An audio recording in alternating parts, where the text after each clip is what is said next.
Comment on fait pour améliorer son entreprise lorsqu'on est consultant, consultante et qu'on vend des services? C'est la question que je me pose régulièrement et une fois par mois, je vous partage ma réflexion sur ce sujet-là. Aujourd'hui, je vais vous parler de deux choses, de stratégie et d'effet de levier. Bon, j'ai déjà parlé de la stratégie et la stratégie, c'est quoi? Bien, c'est une solution qui permet de se rendre d'un point A à un point B.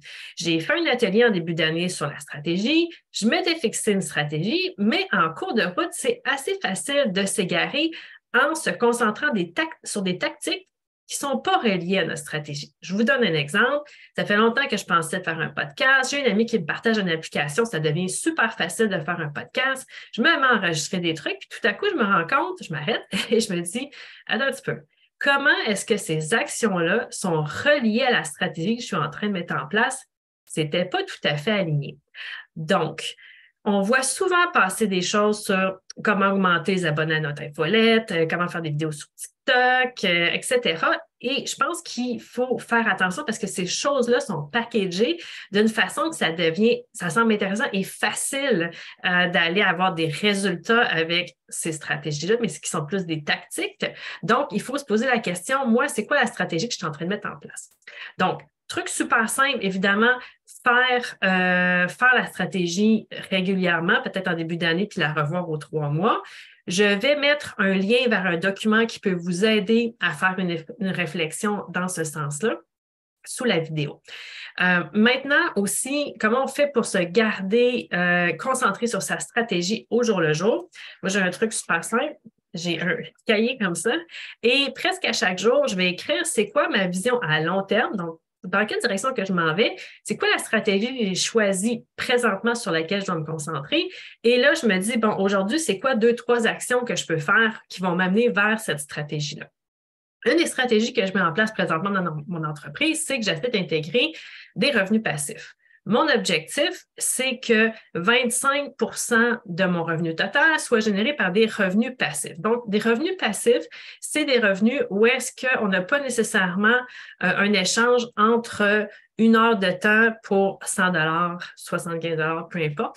Donc, les options que j'ai choisies, c'est pas nécessairement des cours en ligne, etc. Là, il y a différentes choses là-dedans. Mais c'est un peu de dérisquer mon entreprise. Parce que si demain matin, je tombe malade, mais je ne peux plus échanger mon temps contre de l'argent avec mes clients. Donc, oui, j'ai une assurance invalidité, tout ça, mais je suis un peu coincée. Donc, comment je peux faire pour dérisquer mon entreprise? Bien, j'essaie de développer d'autres sources de revenus. Et aujourd'hui, je vais aussi vous dire un mot sur l'effet de levier. L'effet de levier, c'est quoi? Bien, dans le revenu passif, il y a de l'effet de levier dans le sens que, par exemple, je donne une formation, je l'enregistre une fois et après ça, je peux la redonner plusieurs fois. Et c'est pas nécessairement de la vendre 1 à 1, mais je pourrais inclure cette formation-là dans les services que je donne à mes clients, par exemple, si c'est des choses que je répète souvent. Et là, j'aurais pas besoin d'être là en présence avec eux pour répéter ces conseils-là. Un autre exemple de l'effet de levier, un livre, par exemple. On peut écrire un livre pour diffuser notre méthode, nos concepts, notre expertise. Par contre, on ne fera peut-être pas des revenus mirobolants avec un livre, mais ça sert peut-être à aller chercher des clients plus gros, par exemple. Donc, au lieu d'investir du temps dans mon développement des affaires, ça va être mon livre qui va servir à faire un développement des affaires. Donc, j'ai investi du temps une fois pour faire le livre et ensuite, mon livre peut servir. Puis, il faut faire vraiment attention avec les revenus passifs parce que j'ai essayé de le faire dans le passé. Des fois, peut-être, on a tendance à le faire trop tôt dans notre entreprise. Donc, tu sais, moi, je pense qu'il faut avoir développé le service, il faut le vendre, puis il faut à un moment donné se dire, OK, là, je ne peux plus en vendre plus. Qu'est-ce que je peux faire pour me remplacer pour que mon temps soit investi une fois et qu'il soit payant plusieurs fois?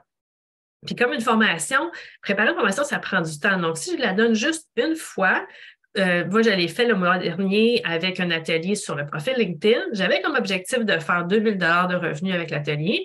J'ai atteint mon objectif, mais j'ai quand même passé beaucoup de temps. Et si je compare au temps que je passe avec mes mandats avec mes clients, bien là, je me dis, ah, mais ça ne vaut pas la peine d'investir dans une formation comme ça. Il faut que je la revende plus qu'une fois pour qu'il y ait vraiment un effet de levier.